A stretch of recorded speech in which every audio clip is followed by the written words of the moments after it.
sendirian ya, karena nggak enak ternyata sendirian. Di sini sudah ada wakil kita di DPRD Jawa Tengah ya. Saya tadi sudah saya sampaikan, saya ingatkan lagi bahwa di sini ada Bapak Sukirman, Wakil Ketua DPRD Jawa Tengah, ada Bapak Abu Afsin Al Muktafa, anggota Komisi B DPRD Jawa Tengah, dan juga Bapak Iskandar Zulkarnain. Di sini sudah hadir semuanya lengkap. Nah, terima kasih untuk pertanyaan, masukan, kritik, saran, aspirasi Anda yang sudah disampaikan baik lewat SMS, WA maupun juga lewat media sosial kita ya. Nanti kita akan tanyakan langsung kepada beliau-beliau di sini. Saya langsung sapa deh. Ini merupakan putra Kabupaten Pekalongan, Bapak Sukirman. Halo, selamat pagi Bapak. Selamat pagi mitra RKS, Mbak Yuni. Selamat pagi beserta konco-konco yang saya hormati. Iya, alhamdulillah bisa bersua ya Pak ya. Ya, Oke, kemudian juga ada Bapak Abu Afsin Al Muktafa.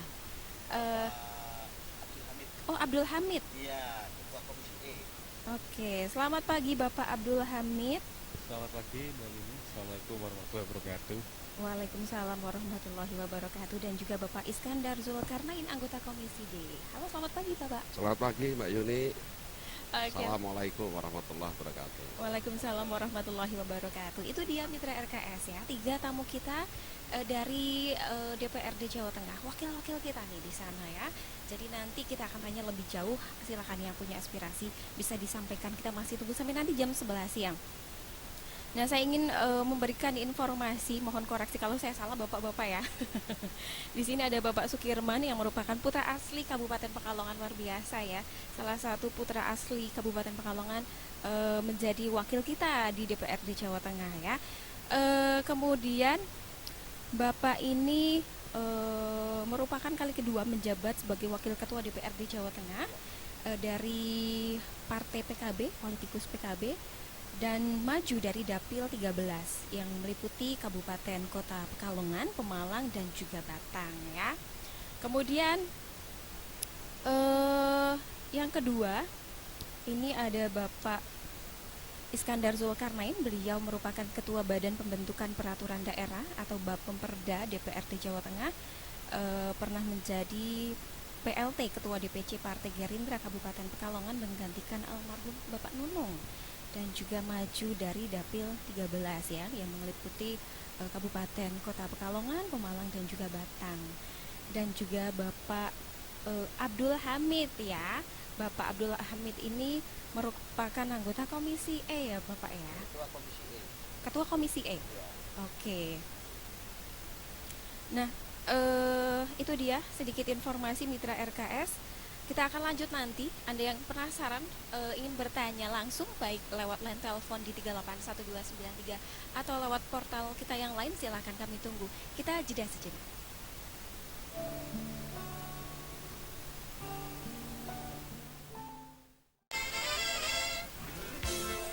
Inilah topik kita. Ya, terima kasih mitra RKS. Kita kembali bersama 3 wakil kita di DPRD Jawa Tengah ya. Ada Bapak Sukirman, ada Bapak Abdul Hamid ya, dan juga Bapak Iskandar Zulkarnain. Berdasarkan informasi yang saya dapatkan dari portal dprd.jatengprof.go.id ya Bapak-bapak. Untuk Bapak Sukirman dulu deh. Dari yang saya dapatkan bahwa Bapak Sukirman ini mendukung internet gratis untuk pendidikan, kemudian juga kegiatan lain, pernah melakukan kaitannya dengan COVID-19, menekan penyebaran COVID, di mana beliau mendukung operasi prokes dan juga mendukung organisasi perempuan di Jawa Tengah, serta Bapak Sukirman ini menyerap aspirasi warga di Kedunguni, Kabupaten Pekalongan ya. Dalam pertemuan tersebut, masyarakat dan ulama menyampaikan berbagai aspirasi terkait bantuan ternak, organisasi kepemudaan, dan juga pengembangan perekonomian mikro atau UMKM.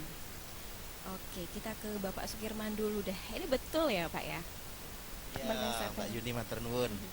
Ini kami alhamdulillah bisa hadir bersama sahabat-sahabat saya, Pak Abdul Hamid Ketua Komisi E, dan Pak Iskandar Ketua Bapemperda. Bapemperda itu badan yang bikin peraturan-peraturan daerah, jadi leading sektornya. Ya, tentu terima kasih kita kepada Radio Kota Santri, mitra RKS yang budiman, juga seluruh jajaran termasuk diantaranya tentu saja Pak Anies ini yang memberikan fasilitasi kepada kita semua. Apa yang disampaikan Mbak Yuni itu tadi memang itu menjadi tugas pokok fungsi kami dalam konteks untuk melakukan tugas-tugas DPR. Yang pertama tentu saja kita menyampaikan menyerap aspirasi, ya kan, ketemu warga, berdiskusi, berdialog, termasuk ya pada kesempatan forum kali ini di radio ini, itu salah satu cara kami berkomunikasi dengan masyarakat, edukasi dan seterusnya. Dan syukur-syukur nanti ada respon balik dari masyarakat ya, terutama mitra RKS sebagai bagian masukan dari kami terkait dengan persoalan-persoalan daerah yang kami wakili, terutama Kabupaten Pekalongan, Batang, dan Kota Pekalongan serta Pemalang. Kebetulan kami ini asli dari daerah-daerah pemilihan masing-masing, gitu kan. Pak Iskandar dari Batang, Mas Abdul Hamid juga dari Batang, gitu. Saya sendiri dari Pekalongan. Nah, tadi disinggung satu soal internet gratis. Ya, memang kita mencoba mendorong kemarin ketika proses pendidikan ini berjalan gitu. Terutama memang kita membuka khususnya fraksi PKB memang membuka internet gratis di masing-masing lingkungan kita. Misalnya saya membuka posko di Wonogrigo, khusus satu rumah, mungkin rumah saya, rumah pengurus PKB atau rumah teman-teman yang ada di situ, buka bahwa di rumah tersebut ada wifi gratis. Gitu. Juga demikian juga dengan Pak Abdul Hamid di Kabupaten Batang atau di Pemalang, gitu, buka satu posko yang di situ memang wifi gratis. Gitu. Dan ini masih berjalan. Kita tiap bulan secara personal begitu kita menyediakan wifi gratis itu. Ya, alhamdulillah responnya bagus lah ya, anak-anak bisa di situ, meskipun teman-teman para pemuda yang sekadar iseng ya di situ Kongo juga nggak masalah. Tapi ada juga yang memanfaatkan untuk bisnis online. Hari ini kan memang di Pekalongan juga lagi marak ya, bisnis online, memasarkan dan seterusnya. Jadi wifi-nya lumayan lah, bisa mirip kuota gitu kira-kira. Itu. Lalu kemudian tadi aspirasi warga Kedunguni, betul. Ya kita sebenarnya tidak hanya Kedunguni kan, memang karena rutin lah. Kita bertiga ini juga rutin turun ke berbagai kecamatan secara bergantian, acara formal melalui reses bisa, lalu kemudian turun langsung ketemu dulu para pendukung yang mendukung kami itu juga bisa, terus para pengurus PKB, kalau kami ya ada juga masuk bagian pengurus Nahdlatul Ulama, pengurus NU. Nah di Kedunguni itu ya memang kita sempat bicara macam-macam, termasuk diantaranya persoalan aliran sungai, tanggul yang mau jebol itu di daerah Paisan Utara itu juga kita coba upayakan advokasi karena itu sudah mepet ke rumah warga gitu. Kita berupaya itu sebagai bagian fungsi kami untuk menjalankan aspirasi itu. Jadi ketika kita menemukan data di lapangan, kita bawa ke sidang-sidang di DPRD, lalu kita usulkan menjadi sebuah program yang harus direalisasikan gitu. Nah, fungsi ketiga ya kita melakukan pengawasan. Nanti mungkin kita ini bertiga nanti bisa juga berkesempatan mengunjungi bagaimana pelaksanaan COVID di daerah tertentu, lalu kemudian mengawasi pembangunan jalan yang milik provinsi misalnya semacam itu. Itu adalah bagian dari pengawasan. Apakah masuk ke lubang-lubang atau bagaimana. Nah kemarin memang kita sempat melakukan operasi bersama-sama bersama tim Provinsi Jawa Tengah, Satpol PP dan seterusnya. Kita ikut terlibat dalam operasi pemakaian masker. Sebenarnya konteksnya bukan operasi tetapi memberikan edukasi ya. Masyarakat yang tidak memakai masker memang kita dalam tanda kutip kita tangkap begitu, lalu kemudian kita beri arahan-arahan, ya kita kasih masker juga supaya tidak mengulangi agar ini tidak semakin meluas. Jadi berbagai cara sih kalau untuk khusus COVID ini kita samping memang menyetujui anggaran yang akan digunakan oleh gubernur seluas-luasnya, kita bekerja sama juga dengan berbagai instansi pemerintah, pokoknya berbagai cara untuk mengatasi. Saya kira itu Mbak Yuni. Oke, luar biasa ya. Intinya untuk kesejahteraan masyarakat ya Pak ya, Jawa Tengah. Dan kita beralih ke Bapak Iskandar Zulkarnain. Berdasarkan informasi yang saya dapatkan ya Pak ya, beberapa hal yang dilakukan dari Komisi D, karena Bapak Iskandar ini dari Komisi D ya Pak. Ya, Komisi D ini mengharapkan refocusing anggaran tidak menghambat pekerjaan jalan. Kemudian informasi lain bahwa Komisi D tertarik kiprah Karang Taruna untuk merintis desa wisata Kali Kuning. Ini beberapa kegiatan yang dilakukan ya Pak. Monggo, Pak. terima kasih Mbak Yuni dan selamat pagi mitra Radio Kota Santri. Tadi apa yang disampaikan Mbak Yuni benar apa adanya terkait dengan Komisi D. Ini kan komisi yang bidangi infrastruktur. Jadi kami DPRD provinsi yang diwakili oleh pimpinan dan ketua komisi, dalam rangka refocusing ini kita minta supaya jangan terlalu ekstrim ya, jangan terlalu ekstrim dalam rangka pemangkasan anggaran, karena jalan ini kan sarana vital untuk penggerak ekonomi. Sedangkan tanggung jawab provinsi itu jalan se-Jawa Tengah itu kurang lebih sekitar 14.000 km. Sehingga kita berharap tetap kita fokus pada COVID, karena memang anggaran untuk refocusing itu yang paling tinggi diambilkan dari infrastruktur. Suatu contoh, program peningkatan jalan, anggaran 23 miliar itu dipangkas kurang lebih 20 miliar, hanya pelaksanaannya 3 miliar kan, seperti itu. Karena kebutuhan untuk anggaran COVID itu kemarin anggaran tahun 2021 itu kurang lebih 2 triliun Pak German, 2 triliun ini. Sehingga tetap kami berharap untuk pemeliharaan itu tetap dijaga, karena kita lihat sekarang banyak jalan longsor, tidak provinsi itu banyak yang longsor. Kalau bicara longsor itu kan berarti ini emergensi kan, ini harus segera ditangani. Dan kebetulan kemarin saya keliling itu banyak saya temukan jalan-jalan provinsi yang longsor. Yang kedua, yang berlubang-lubang karena faktor alam kan, dengan intensitas hujan yang luar biasa itu banyak jalan-jalan rusak, sehingga harus langsung diatasi, langsung ditambal. Karena kalau enggak itu bisa mempengaruhi kecelakaan, tingkat kecelakaan. Gitu. Terus termasuk bagaimana kita juga mendorong ya kan, support terhadap BUMDes terkait dengan pemanfaatan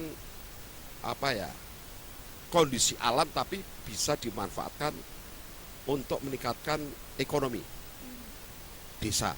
Jadi kayak kita kemarin studi banding di Kali Kuning itu, ini kan sekarang memang kita dorong, jadi kita dorong kepada masyarakat khususnya desa dan BUMDes kreatif. Jadi sekarang ekonomi kreatif.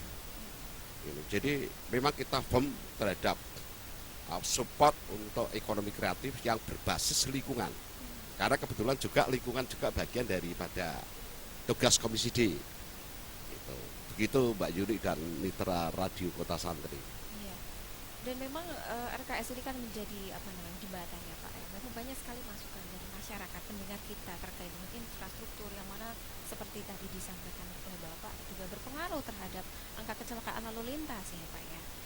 Oke, dan kita beralih ke Bapak Abdul Hamid. Selamat pagi Bapak.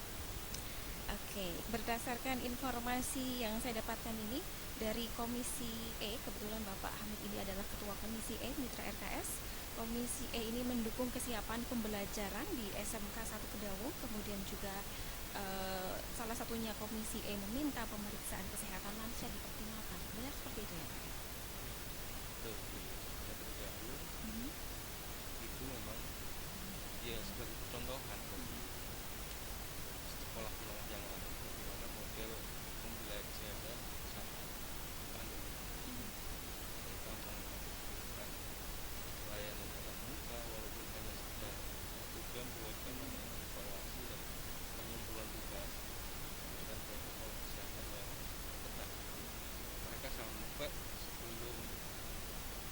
berangkat itu siswa diberikan suruh mengirimkan posisinya Google Map secara live. Ya siswa dari rumah sampai sekolah, nanti pulang lagi itu terpantau oleh pihak sekolah.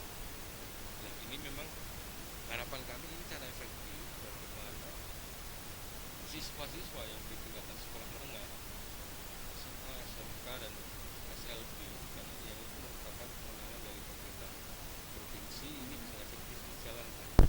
Karena kalau hanya di rumah saja itu memang resikonya juga besar. Lama-kelamaan mereka intensitas ke sekolah, keinginan untuk sekolah, apalagi untuk membuka buku pelajaran ini sangat minim.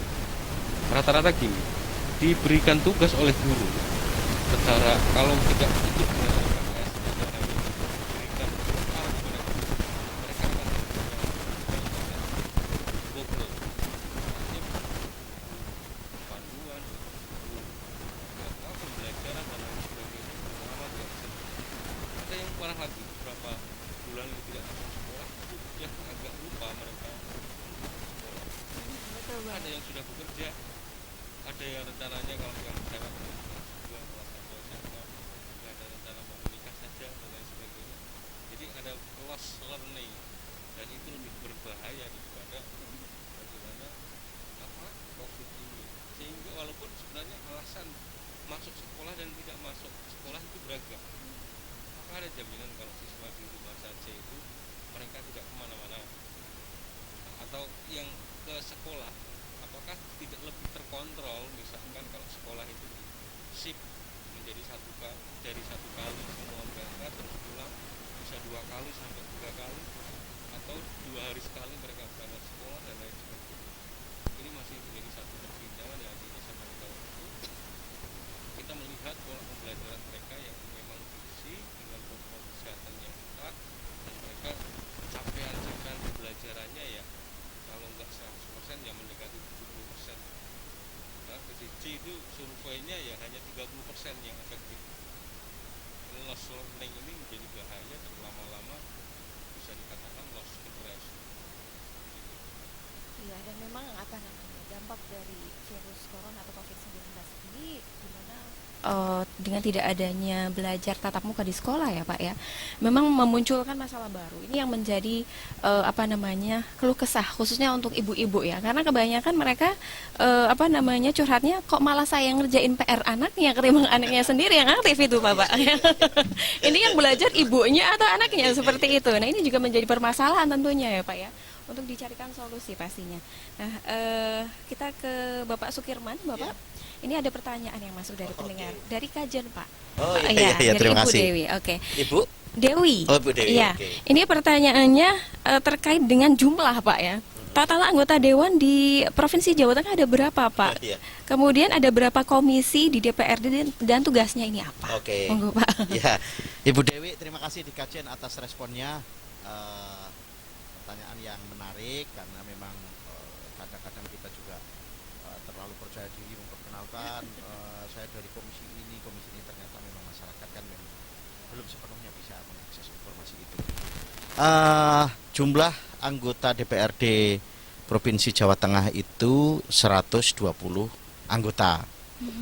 Ini berasal dari 13 daerah pemilihan, dari mulai Brebes sampai kemudian Rembang sana, lalu kemudian Cilacap, Banyumas, terus kemudian Wonogiri, Klaten, Solo Raya sana, lalu kemudian Kedu, termasuk tentu saja Pantura daerah kita ini. Jadi tersebar di berbagai daerah. Jadi 120 ini perkembangan terbaru di pemilu 2019. Sebelumnya di pemilu 2014 itu 100. Tetapi karena tergantung jumlah penduduk, pertambahan jumlah penduduk, karena kita ini merepresentasikan perwakilan dari masing-masing penduduk, maka kemudian jumlahnya ditambah. Jadi 120 anggota DPR. Nah, komposisinya memang hari ini PDI Perjuangan dengan 42 kursi, lalu kemudian PKB dengan 20 kursi, Lalu berikutnya Gerindra dengan 13 kursi. Lalu berikutnya Golkar dengan 11 kursi. Selanjutnya PKS dengan 10 kursi. Lalu P3 dengan 8 kursi. Setelah P3 Demokrat bersama PAN 6 ya, 6 kursi. Dan udah ya, Nasdem itu bergabung dengan PDI Perjuangan, itu ada 3 kursi. Nah ini 120 memang pada saat kompetisi di pemilu 2019 itu pasti dinamis ya, ya kayak pilkada yang lalu lah. Tapi setelah apa namanya duduk dalam satu kelembagaan, kita memang mengedepankan kompakan tentu saja, karena proses pengawalan pemerintahan pembangunan ini dibutuhkan kekompakan. Tidak bisa kita kemudian mewakili masyarakat terus di dalam kelembagaan DPRD ini masih terus bersaing, masih terus dalam tanda kutip selalu berbeda pendapat sehingga tidak menemukan titik komprominya. Ini yang kasihan rakyat. Kalau saya dengan Pak Ais udur-uduran terus, saya dengan Pak Abdul Hamid udur-uduran terus, tidak akan menemukan. Maka dikedepankan musyawarah mufakat, dan 120 ini fungsinya sama, dan kementeriannya adalah kolektif kolegial. Tidak bisa kemudian saya yang dipercaya sebagai wakil ketua atau Pak Iskandar sebagai ketua Bapenda atau Pak Abdul Hamid itu ketua komisi ini lalu kemudian memainkan kekuasaan secara mutlak. Tapi tetap kolektif kolegial semuanya melalui musyawarah. Nah, itu. Lalu apalagi tadi? Komisi. Nah, komisi ini kebetulan Pak Abdul Hamid kan ini ketua komisi bidang kesejahteraan. Di situ kesejahteraan rakyat ya. Di situ dalamnya ada pendidikan, nanti Pak Abdul Hamid bisa kesehatan, lalu kemudian macam-macam di dalamnya, kemiskinan apa segala macam. Ya problem hampir semua problem masyarakat itu ada di komisi ini. Jadi beliau memang cukup pusing apalagi musim Covid macam ini. Betul. Kesehatannya, perekonomiannya dan seterusnya. Lalu ada komisi D. Komisi D ya Pak Iskandar tadi ya, ini bidang infrastruktur. Ini juga sangat penting karena mengelola 14.000 km jalan seluruh provinsi Jawa Tengah. Itu baru jalan, belum tanggul Pak Is ya. Irigasi dan seterusnya. Ini komisi E. Jadi dia yang mengarahkan pembangunan ini, macam-macam pembangunan. Nah, itu vital karena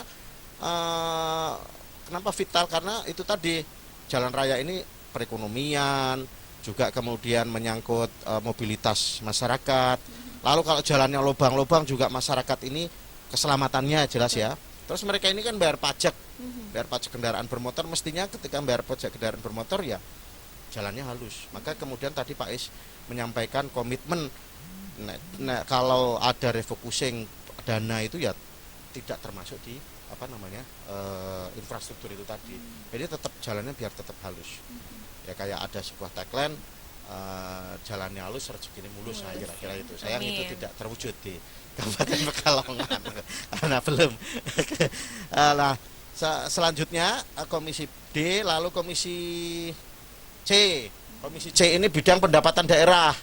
Nah, ini juga titik sentral karena mereka teman-teman yang kita beri mandat di komisi C ini bertugas untuk menggali potensi pendapatan asli daerah. Pendapatan asli daerah dari mana? Dari pajak kendaraan bermotor, itu salah satu andalannya. Terus perusahaan-perusahaan daerah. Nah, nggak tahu ini kalau yang dikelola Pak Anies ini termasuk perusahaan daerah apa bukan ini? Atau non profit juga bisa begitu. Masih non profit ya. Itu kalau di sini ada Bank BPR, Bank Jateng itu yang kombinasi antara provinsi dengan kabupaten. Ada perusahaan-perusahaan yang lain, perusahaan daerah. Nah, itu digali dan seterusnya untuk APBD yang ada di kabupaten maupun provinsi. Berikutnya komisi B. Komisi B ini lebih fokus kepada bidang perekonomian, pertanian, perkebunan dan seterusnya. Lalu komisi A, komisi yang membidangi pemerintahan dan hukum. Ya, macam-macam ini termasuk Kominfo ini kalau di provinsi itu masuk di bagian pemerintahan di bidang komisi A, macam-macam di situ. Jadi itu kira-kira Mbak secara sekilas. Makasih Ibu Dewi. Oh iya, sudah terjawab Ibu Dewi ya. Pertanyaan dari Ibu Dewi. Nah, kita nanti akan lanjut, Pak. Kita jeda sejenak. Ini untuk pertanyaan yang sudah masuk nanti akan dijawab oleh bapak-bapak dari DPRD Jawa Tengah. Tetaplah bersama kami. Bersama DPRD Provinsi Jawa Tengah dari tanggal 18 Februari hingga 21 Februari 2021. Hanya di RKS FM Pekalongan dari jam 9 hingga 11 siang. Mari sampaikan aspirasi Anda untuk kemajuan Provinsi Jawa Tengah.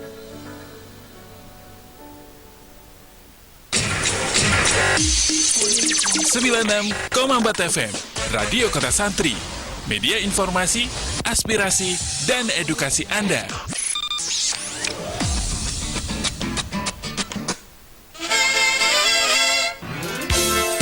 Inilah topik kita.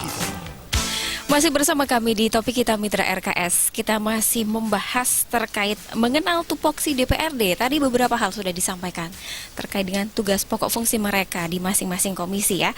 Karena di sini beragam, ada dari Komisi D dan juga Komisi E serta Bapak Sukirman, Wakil Ketua DPRD Jawa Tengah.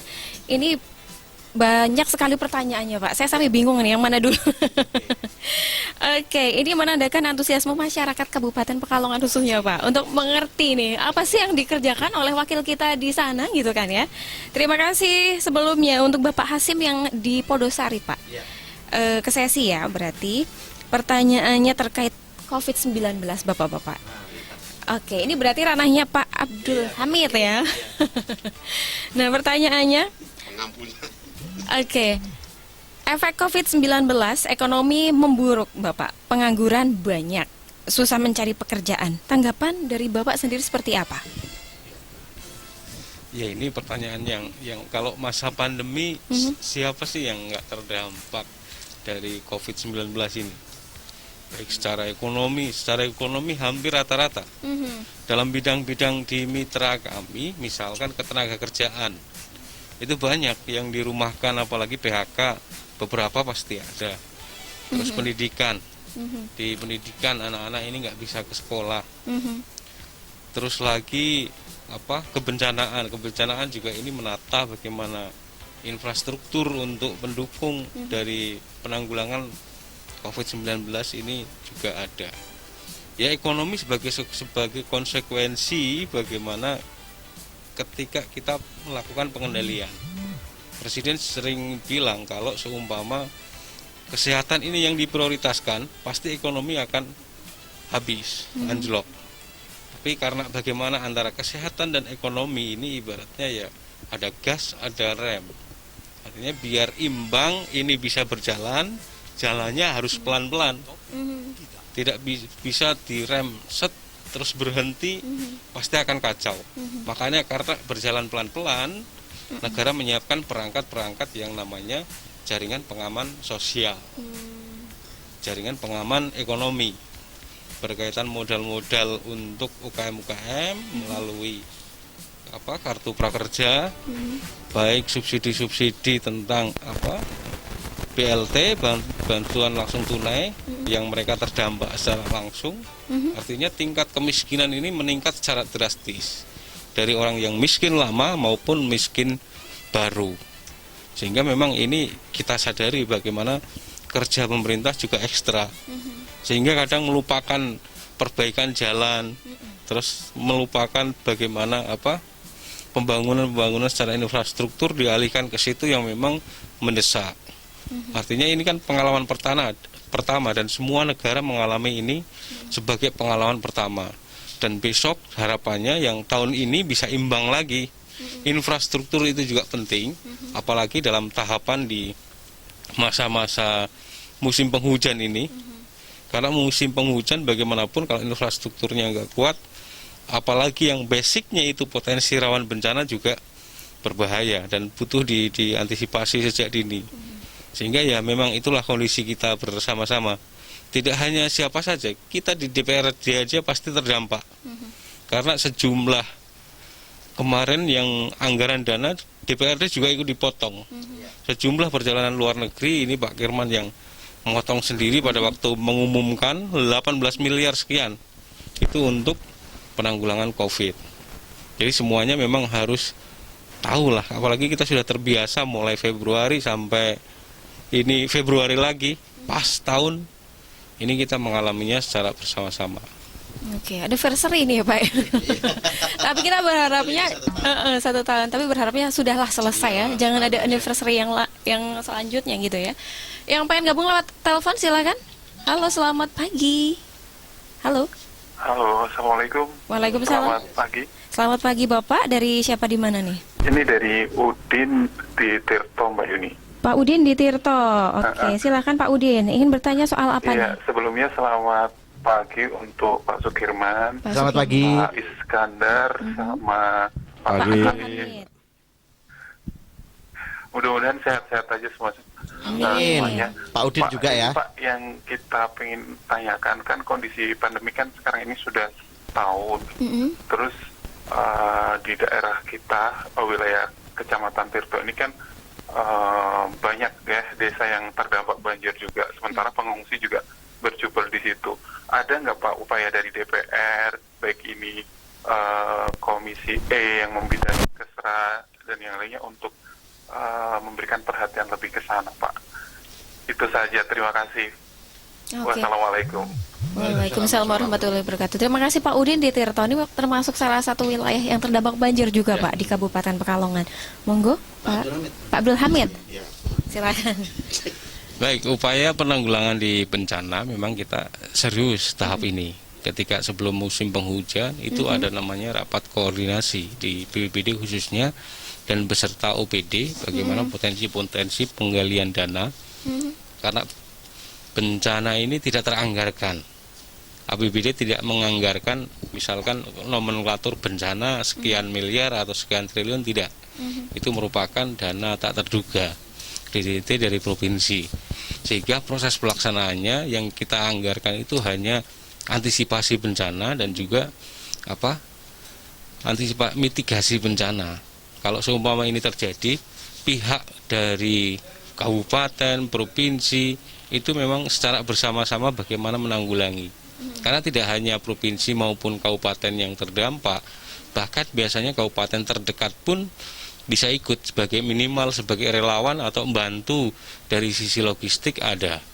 Di provinsi ada, apalagi kapasitasnya itu kita punya perda pelaksanaan penanggulangan bencana itu.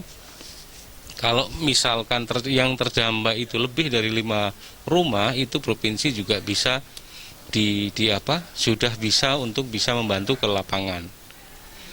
Berkaitan dengan itu, Dinas Sosial juga menyediakan bantuan baik seperangkat peralatan untuk tidur, untuk masak, dapur umum, dan juga logistik-logistik yang lainnya, makanan tambahan untuk anak-anak, pembalut, dan lain sebagainya itu juga disediakan.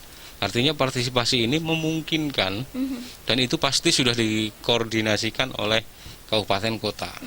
Karena harapannya ketika terjadi bencana, minimal kebutuhan dasar dari yang terdampak itu bisa tercukupi.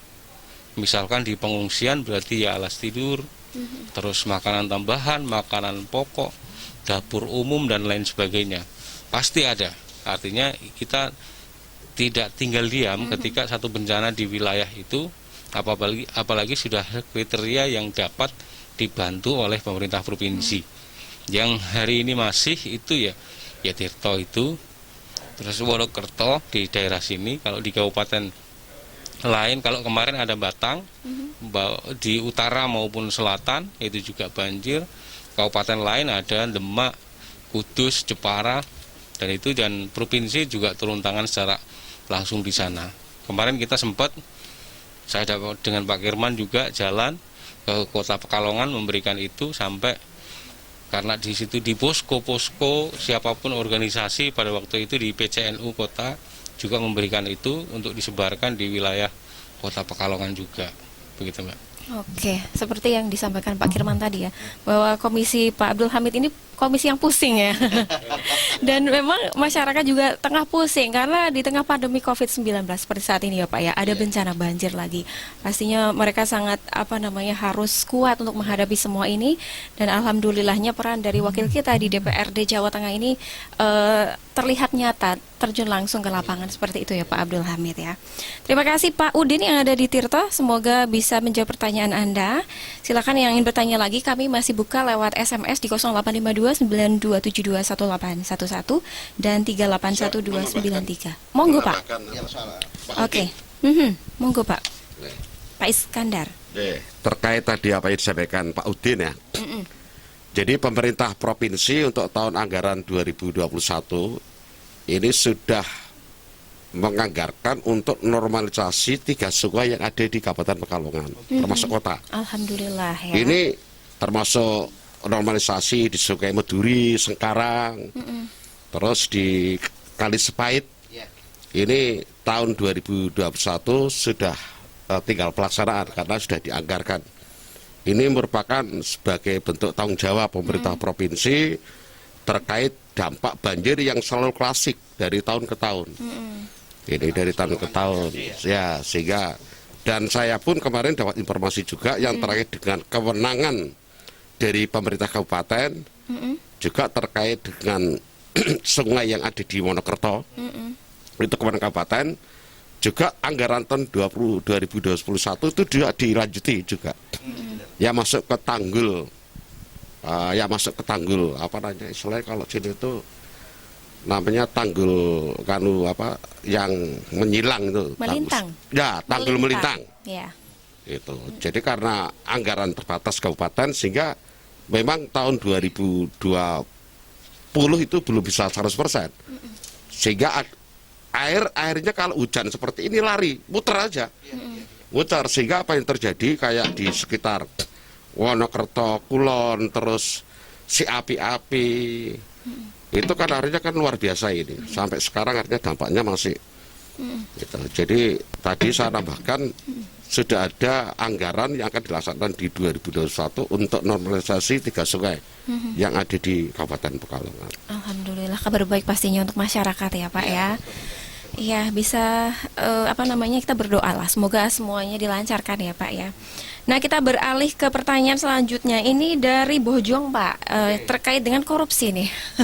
Ini banyak pertanyaan soal korupsi.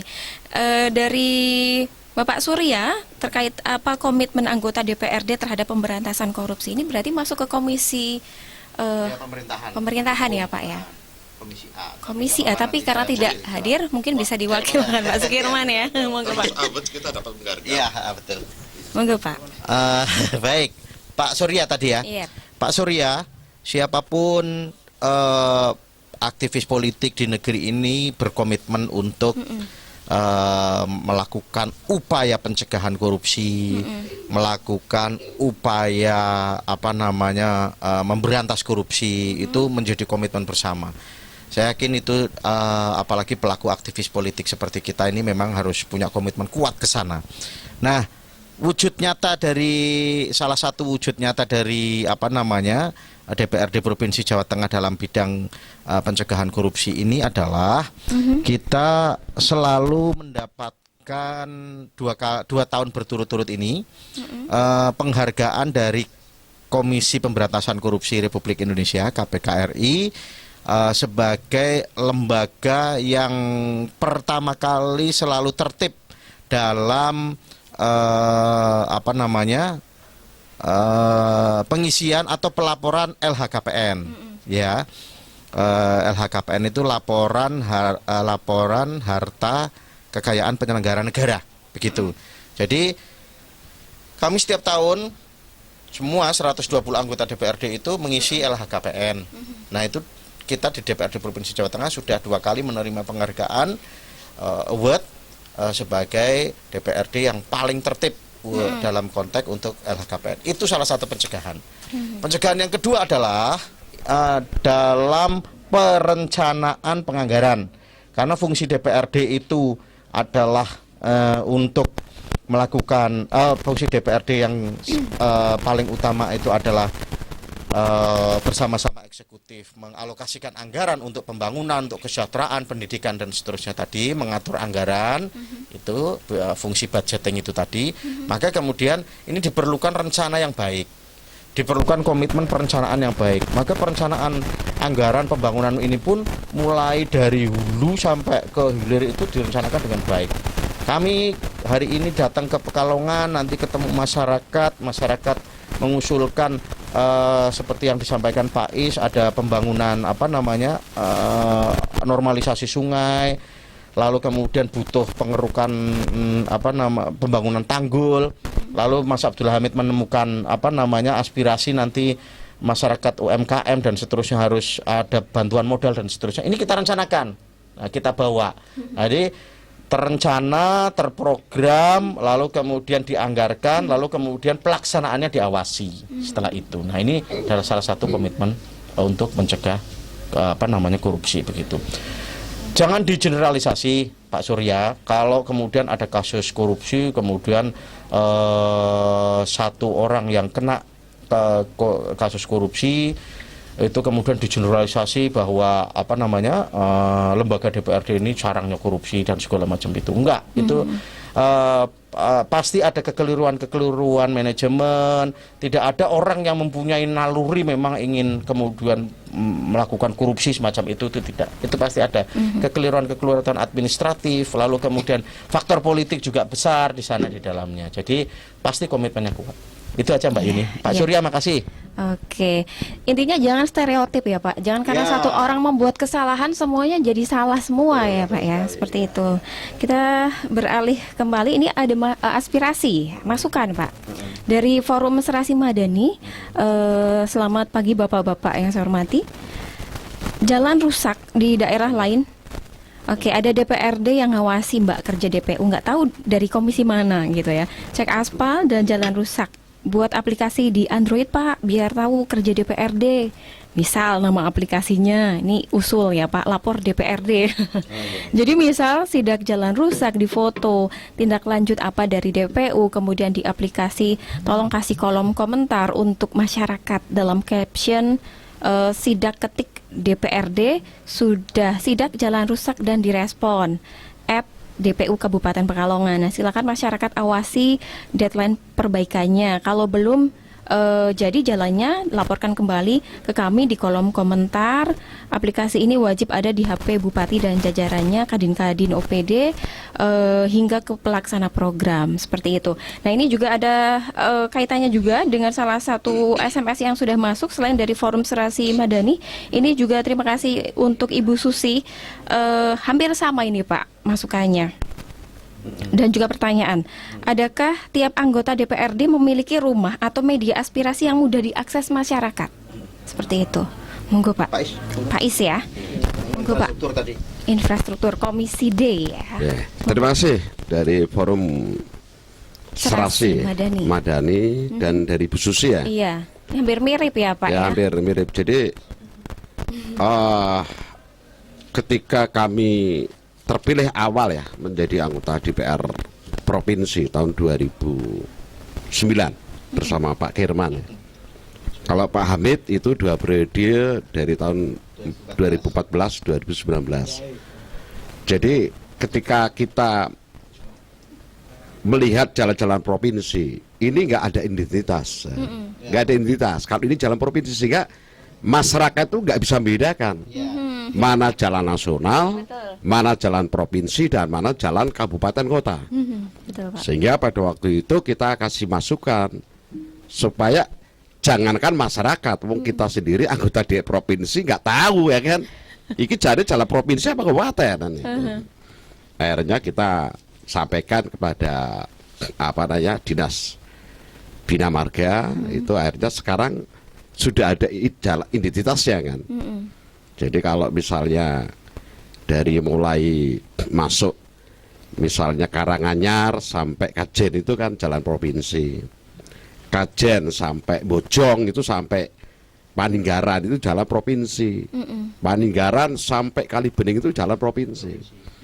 Sehingga dengan adanya identitas maka memudahkan kita anggota DPR itu untuk tahu persis kondisinya kan, apakah ini jalannya itu masih bagus atau rusak itu. Sehingga kalau rusak tentu kita langsung sampaikan ke balai. Ke balai karena ada anggaran pemeliharaan. Jadi anggaran pemeliharaan itu 1 tahun anggaran. Nah, termasuk masyarakat pun bisa mengakses itu loh. Bisa mengakses ini. Jadi kalau provinsi berarti ke pemerintah provinsi Bina Marga Jawa Tengah itu bisa dibuka di channel anunya, bisa dibuka itu. Sekarang sudah keterbukaan semuanya. Transparan semua. Transparan ya, Pak, ya? semua. Jadi kalau kabupaten tentu tadi kabupaten kan gitu. Jadi kita ingin memberikan pelayanan cepat dan kita juga ingin menyampaikan aspirasi juga dengan cepat kan itu. Oke, apalagi di era digital seperti saat ini ya, Ya. semuanya serba mudah. Apapun pengennya ditindaklanjuti dengan cepat gitu ya Pak ya. Itu dia. Soal aplikasi Pak, ini saran aplikasi untuk masing-masing orang gimana nih Pak? Ya, ini Pak Hamid ini ya. Pak Hamid, oke silakan Pak Hamid ditambahkan. Kalau aplikasi sih masukan bagus, artinya selama ini kita mencoba untuk bersosialisasi dengan masyarakat, berkomunikasi dengan masyarakat melalui media sosial. Ini bagus karena benar yang dikatakan Pak Kirman, image korupsi, image pengalian kewenangan atau image yang buruk dalam satu politik, yang politik yang ada eksekutif, ada legislatif, itu lebih banyak ke DPR yang buruk-buruknya. Tapi ketika kemarin saya melihat ada tayangan secara online persidangan di DPR RI, ini sangat bagus bahwa masyarakat melihat secara langsung kinerja yang dilakukan oleh DPR RI. Begitu juga kita di DPRD provinsi, di pimpinan ini Pak Kirman dengan beserta pimpinan-pimpinan juga punya akun media sosial. DPRD Jateng punya di IG maupun di Facebook, itu juga punya. Dan sekarang juga punya podcast juga di DPRD Jawa Tengah. Artinya secara tematik dari beberapa hari membahas dari persoalan-persoalan yang ada di masyarakat Jawa Tengah. Kita terbuka lebar, tidak hanya itu, di gubernur juga punya akun Twitter, Facebook maupun IG, yang mana masukan-masukan itu bisa langsung disampaikan lewat situ. Biasanya ada forward atau di mention ke dinas-dinas tertentu supaya itu mendapatkan satu perhatian. Sehingga kadang kalau aplikasi beberapa sih sudah bentuk kayak di daerah-daerah, ada mungkin di Kota Pekalongan kayak aplikasi jalan cantik atau apalah dalam proses kayak begitu, tapi kalau maintenance-nya itu kurang siap dan bagaimana untuk pembaharuan update itu juga kurang siap, itu malah akan menjadi penghambat masyarakat dalam menyampaikan ke pemerintah. Sehingga di media sosial itu biasanya langsung mereka bisa berkomunikasi dengan kepala daerah, kepala dinas maupun dengan DPRD, dan kami siap untuk menyampaikan secara langsung. Kalau formalnya bagaimana menyampaikan aspirasinya, ya bisa kita pas turun atau masyarakat datang langsung ke kantor kita, dan kita akan menyampaikan surat ke pihak terkait yang mana itu berkaitan dengan persoalan masyarakat tersebut. Begitu. Oke, sesuai dengan tuntutan zaman ya Pak ya. Seperti itu. Mitra kita nanti akan jeda sejenak. Pertanyaan terkait nasib anak-anak yang sampai saat ini masih daring di rumah seperti apa, nanti akan dijawab oleh Bapak Abdul Hamid ya Pak ya, setelah jeda. Tetaplah bersama kami di 96.4 FM.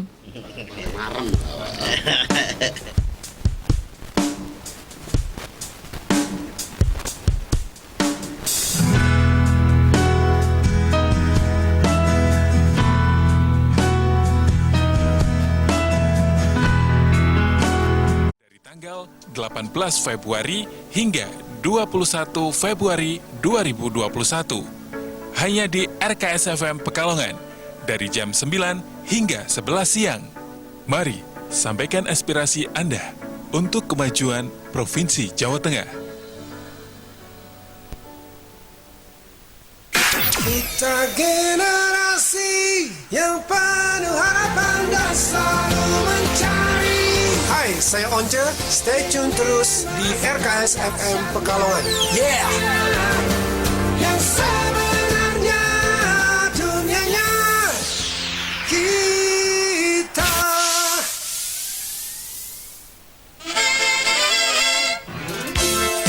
Inilah Topik kita. 96.4 FM, Radio Kota Santri, media informasi, aspirasi, dan edukasi Anda masih membahas soal mengenal tugas pokok fungsi DPRD Provinsi Jawa Tengah. Mereka wakil-wakil kita di DPRD Jawa Tengah Mitra RKS. Jadi silakan, mumpung dikasih kesempatan, Anda bisa bertanya soal apapun itu ya, soal tugas wewenang mereka dan lain sebagainya. Dan kayaknya 1 jam tuh 1 jam lebih padahal tadi ya, nggak cukup ya Bapak-Bapak ya, karena pertanyaan mengalir terus ini ya. Luar biasa, ini pertanyaan yang banyak masuk ya, termasuk dari Ibu Risma di Kandang Serang dan Mbak Eni di Gejlik Kajen yang sudah kami himpun Pak. Ini terkait dengan pendidikan, ini berarti ranahnya Pak Abdul Hamid ya. Kata Pak Kirman divisi Mumet ya. Komisi Mumet ya. Komisi Air Mata ya. Yang penting tidak ku menangis ya Pak Hamid ya. Nah ini pertanyaannya dengan pendidikan. Bagaimana nasib anak-anak yang sampai saat ini belum bisa kembali belajar ke sekolah Bapak karena pandemi COVID? Sampai kapan? Sampai kapan ya? Karena belajar di rumah tidak efektif. Yang mengerjakan malah orang tua seperti yang tadi disampaikan. Yang pinter malah ibunya ya. Anaknya malah nggak tahu main kemana. Bahkan sudah lupa mungkin dengan pelajaran ya. Ini dari Ibu Risma juga di Kandang Serang. Kapan sekolah secara tatap muka bisa dilaksanakan? Bosan gitu. Iya, jenuh juga lamaan di rumah gitu ya. Liburnya terlalu lama ini Pak. Iya, ini. Mau nggak Pak Abdul Hamid, silahkan dijawab. Jangankan libur sekolah, kadang yang masuk di tahun ajaran baru saja belum pernah masuk. Ini sudah mau naik kelas lagi. Nggak kenal temennya ya Nggak berarti. kenal temennya. Di perkuliahan, apalagi di perkuliahan sama sekali tidak diperbolehkan untuk tatap muka. Artinya ya memang ini kondisi kita bersama hari ini merasakan itu semua. Bagaimana proses pembelajaran juga harus bisa mengkonversi untuk ke digitalisasi teknologi. Ya kayak semacam kemajuan itulah. Sekarang jadi bos ojek itu nggak perlu punya sepeda motor kayak Gojek, Grab dan lain sebagainya. Jangan-jangan di beberapa tahun ke depan itu mau jadi kepala sekolah nggak butuh ruang kelas sekolah. Mereka dengan teknologi dan lain sebagainya. Cuman di tingkatan masyarakat ini kan masih variatif. Ada orang yang mampu untuk beli kuota, ada yang tidak. Ada yang daerahnya itu susah sinyal maupun lancar sinyal dan lain sebagainya. Sehingga kesiapannya ini membutuhkan pertimbangan sehingga ada program internet gratis dan lain sebagainya. Itu merupakan bagaimana untuk penopang dari kesuksesan pembelajaran yang sifatnya daring ini. Kalau kapan masuknya? Sebenarnya di awal Januari 2021 ini Menteri Pendidikan itu sudah mencanangkan akan tatap muka dengan SIP, dengan protokol kesehatan, dengan digilir masuknya, tidak harus semua. Ini merupakan celah baru. Artinya tapi ketika peningkatan COVID-nya itu secara signifikan meningkat di zonanya itu zona merah, orange, atau bahkan hitam itu tidak diperbolehkan. Karena ketika zona yang membahayakan tidak terlepas dari dunia pendidikan pun juga pasti akan terkena dampaknya. Sehingga yang diperbolehkan adalah zona hijau dan zona kuning. Tapi ketika pas awal Januari, Desember akhir, peningkatan di Jateng secara signifikan meningkat. Artinya gubernur mengambil kebijakan bahwa pendidikan itu belum bisa untuk bertatap muka. DPRD juga berpendapat demikian. Artinya kesiapan pendidikan ini kalau kondisi persebaran COVID-nya sudah bisa terkendali. Karena jangan-jangan harapan kita mereka untuk bisa belajar, untuk bisa pintar dan lain sebagainya, tapi sisi lain di kesehatannya ini tidak bisa menjamin. Ya harapannya nantilah Bu, ini ketika vaksinasi ini mulai sudah diberlakukan secara merata dan bagaimana proses pengendalian itu sudah terlihat grand desainnya, rutenya, baru kita akan bisa action kembali di sekolahan. Walaupun hari ini jujur ini sudah ada yang masuk juga. Kalau mereka lepas dari pemeriksaan dinas, iya juga karena mereka masuk kadang tidak berseragam. Ya ini di lapangan kayak begitu, sejumlah laporan ini nggak bisa ditutup-tutupi. Betapa sulitnya mengendalikan anak-anak sekolah, anak-anak kita yang ada di sekolah SMP, SD maupun SMA tanpa bertemu secara langsung, pendidikan karakter macam apa yang akan kita berikan kepada mereka, bagaimana tanggung jawab mereka dalam menyelesaikan tugas, ketertiban, kedisiplinan, ini akan susah sekali. Harapannya sih bagaimana supaya tidak mencolok, tidak berseragam, tidak masalah, itu diberlakukan di sekolahan-sekolahan, asalkan memang protokol kesehatan dijalankan secara ketat. Iya, seperti itu ya. Karena belajar kan tidak hanya akademis, tapi juga mengenal karakter teman-teman yang lain, itu juga sangat penting ya Pak ya. Seperti itu. Nah, karena waktunya sangat terbatas ini Bapak ya. Iya, kita pengen minta statement closing dari masing-masing Bapak. Dimulai dari Bapak Iskandar Zulkarnain. Monggo Pak, statement closing. Terima kasih. Yang penting saya sampaikan pada kesempatan ini, bagaimana kiat-kiat kita bersama untuk membuat COVID ini mereda. Jadi menjadi tanggung jawab kita semuanya. Jadi tanggung jawab masyarakat, tokoh-tokoh masyarakat, tokoh agama, pemerintah, ini harus bahu-membahu. Karena apapun, situasi apapun, kalau COVID masih naik, maka situasi nggak mungkin akan normal.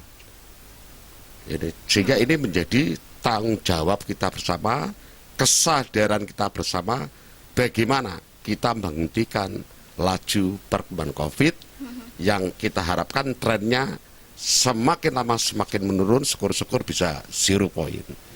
Itu, terima kasih. Oke, terima kasih. Dan beralih ke Bapak Sukirman, monggo Pak, statement closing. Terima kasih mitra RKS yang sudah setia bersama kita sampai jam 11. Prinsip forum-forum semacam ini terus akan kita upayakan sebagai bagian sama seperti ini. Tagline-nya Radio Kota Santri sebagai sarana informasi, sarana aspirasi, dan juga edukasi. Jadi kehadiran kami di sini, monggo masyarakat manfaatkan sebaik mungkin. Mungkin jangkauan kami ketemu masyarakat itu kadang-kadang terbatas, tidak bisa setiap saat juga karena kami kadang-kadang harus bersidang, ngurus organisasi kami dan seterusnya. Nah, maka kemudian tadi sempat disinggung ada media-media yang bisa digunakan melalui media sosial, lalu ketemu langsung syukur-syukur karena kita juga punya program reses, kita juga rajin turun ke daerah, ketemu teman-teman dan seterusnya, sahabat-sahabat sekalian. Maka kemudian manfaatkan posisi anggota DPRD ini, jangan alergi terhadap anggota DPRD, besar atau kecil aspirasi yang panjenengan sampaikan pasti akan kita perjuangkan, pasti akan kita teruskan, pasti akan kita dorong pemerintah untuk memperbaiki keadaan masyarakat yang ada di sekitar kita. Jadi panjenengan punya perwakilan kami ini, yang masing-masing daerah ada, ya manfaatkan ini keberadaan kami. Kami akan menjemput bola, tetapi kalau ada yang tercecer di tengah jalan, tolong kami laporkan keberadaan kami ada. Kita punya semua media sosial kantor kami juga jelas, keberadaan kami juga jelas, posisi kami juga jelas. Mungkin handphone dari sahabat-sahabat kita semua ini juga ada di sahabat-sahabat atau saudara-saudara yang ada di Pekalongan, Pemalang, dan juga Batang. Itu aja, terima kasih. Oke, terima kasih Pak Sukirman. Monggo Pak Abdul Hamid. Di PRD khususnya di Jawa Tengah, kita wakil dari masyarakat Dapil 13 Batang, Pekalongan, Kota Pekalongan, dan Pemalang. Karena sifatnya kami itu secara fungsi adalah pembuat perda, juga pengatur anggaran dan juga monitoring. Artinya kita sama-sama bagaimana mengusulkan dari kebutuhan-kebutuhan masyarakat yang ada. Kita bukan pada tahap eksekusi atau pelaksana anggaran. Kalau pelaksana anggaran di provinsi ya gubernur dengan dinas-dinas, sehingga apapun yang bersifat aspirasi pasti kita tidak menolak. Tapi harapannya bagaimana seberapa besar eksekusi itu, pembangunan itu juga tergantung dari prioritasnya masing-masing. Harapan kami sih bisa sebaik-baiknya memberikan yang terbaik untuk masyarakat. Mintanya jalan ya jalan bisa bagus semua, harapannya kayak begitu. Tapi ketika itu masuk dalam kerangka pemerintah yang secara umum tentunya ada prioritas-prioritas, apabila anggaran mencukupi ya syukur dan perjuangan kami bisa 100%. Tapi ketika itu nanti ada kebijakan dari gubernur, dinas-dinas dan lain sebagainya yang memang tidak bisa secara 100%, ya kadang akan berakhir seperti itu. Artinya pemahaman masyarakat tentang DPR ini bahwa kita itu bukan eksekutor, tapi kita itu adalah legislator. Itu, terima kasih. Iya, terima kasih untuk para wakil rakyat kita yang sudah hadir di studio RKS, sudah menemani kita selama kurang lebih 1 jam lebih ya Bapak ya, tidak terasa. Dan mitra RKS jangan lupa besok Anda masih bisa dengarkan kami bersama dialog interaktif bersama DPRD Provinsi Jawa Tengah di jam yang sama, jam 9 sampai jam 11 siang. Semoga banyak pengetahuan, informasi, wawasan yang Anda dapatkan, serta jawaban dari pertanyaan Anda. Intinya jangan stereotip ya, jangan suuzon seperti yang disampaikan sama Pak Sukirman tadi ya Pak ya. Jangan suujon, jangan stereotip, dan mari kita dukung bersama-sama untuk Provinsi Jawa Tengah yang lebih baik. Terima kasih Bapak sudah rawuh di studio. Sampai ketemu lagi. Mitra RKS, sampai di sini kebersamaan kita. Saya Yuni pamit undur diri. Terima kasih, selamat siang. Wassalamualaikum warahmatullahi wabarakatuh. Waalaikumsalam.